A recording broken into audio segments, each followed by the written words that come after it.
A segunda turma do STF rejeita a manobra de Gilmar Mendes e mantém Lula na prisão. A reportagem é de Afonso Marangoni. O ex-presidente Luiz Inácio Lula da Silva vai permanecer preso na sede da Polícia Federal em Curitiba. A decisão é da segunda turma do Supremo Tribunal Federal, que negou nesta terça-feira 2 pedidos de liberdade do petista. No primeiro, os advogados questionavam uma decisão monocrática do ministro Félix Fischer do Superior Tribunal de Justiça contra Lula. Por 4-1, os ministros rejeitaram os argumentos da defesa do ex-presidente. Em seguida, a turma começou a analisar um pedido de suspeição do ex-juiz Sérgio Moro no caso do triplex do Guarujá. No início do mês, o ministro Gilmar Mendes liberou o caso para votação após ter solicitado mais tempo para estudar o texto. Na sessão desta terça-feira, ele disse que o pedido é complexo e não haveria tempo para concluir o julgamento.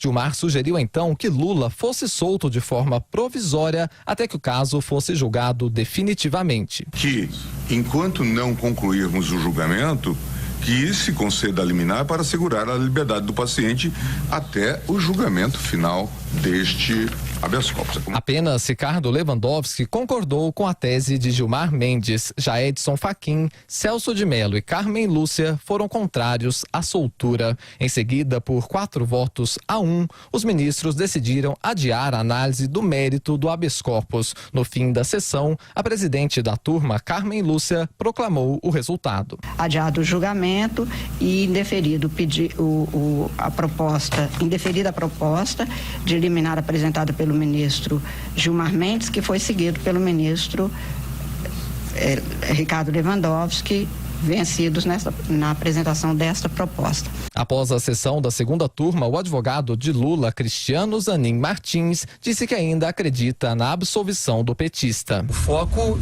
é e sempre foi e continua sendo o reconhecimento da inocência do ex-presidente Lula, da absolvição, porque é o único resultado compatível para uma pessoa que não cometeu crime. O resultado dos julgamentos repercutiram rapidamente no Congresso. O deputado Paulo Pimenta, líder do PT na Câmara, afirmou no plenário que quem estava sendo julgado não era o ex-presidente, e sim o ex-juiz Sérgio Moro.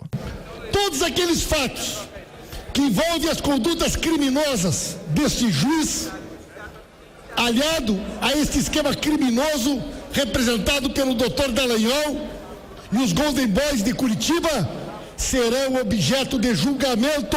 Já o deputado Bibo Nunes, do PSL do Rio Grande do Sul, comemorou a decisão do STF e destacou que Lula ainda responde por outros processos. Rejeitado mais um pedido do presidente Lula e lembro que vem aí mais processos contra o presidente Lula. Apenas uma informação. Irreal, nada fake. Não há uma data definida de quando o julgamento será retomado pela turma. Com esse adiamento, a apreciação do pedido de soltura ficará no mínimo para o segundo semestre após o recesso do Judiciário.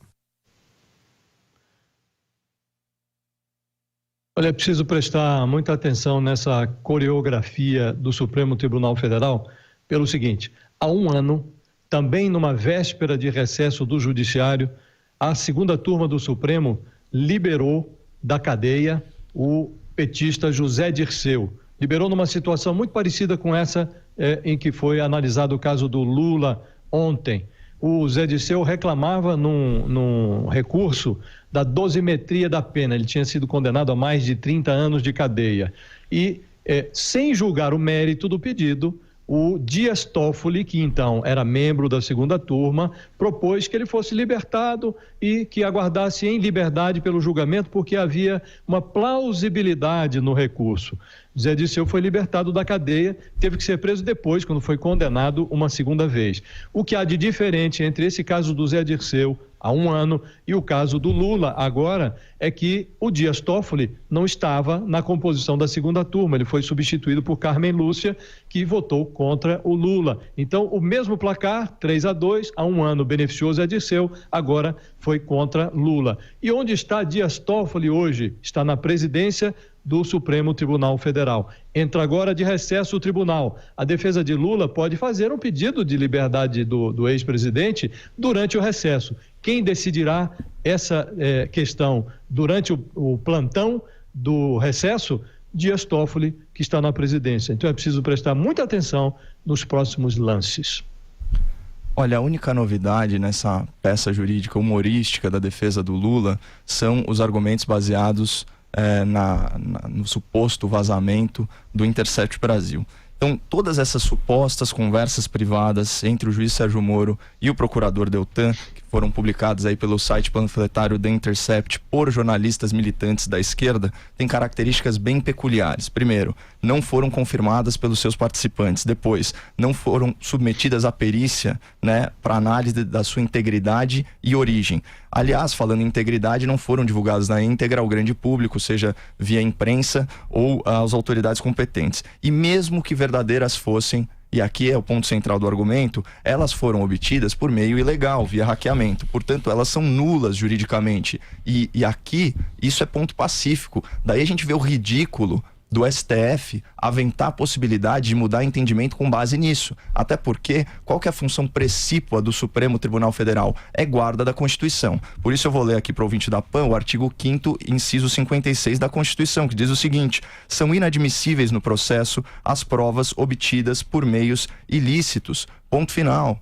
A esse entendimento, legislação infraconstitucional segue o artigo 157 do Código de Processo Penal. E além disso, se a gente for para principiologia do direito penal, existe um princípio aí, um brocado, na verdade, jurídico francês, que é o pas de nullité sans griffe, ou seja, quando não se verifica prejuízo objetivo ao réu, não há o que se falar em nulidade. E assim é o artigo 563. Nenhum ato será declarado nulo se da nulidade não resultar prejuízo para a acusação ou para a defesa. Qual o prejuízo para o Lula a partir daquelas conversas corriqueiras supostas conversas entre o Moro e o procurador Deltan, especialmente considerando que a sentença condenatória foi confirmada em segunda instância, no TRF4, pelo Tribunal Recursal, o STJ, e mais ainda pelo próprio Tribunal Constitucional, o STF, do qual 8 ministros foram indicados, 11 foram indicados pelo lupetismo. Isso é uma piada jurídica.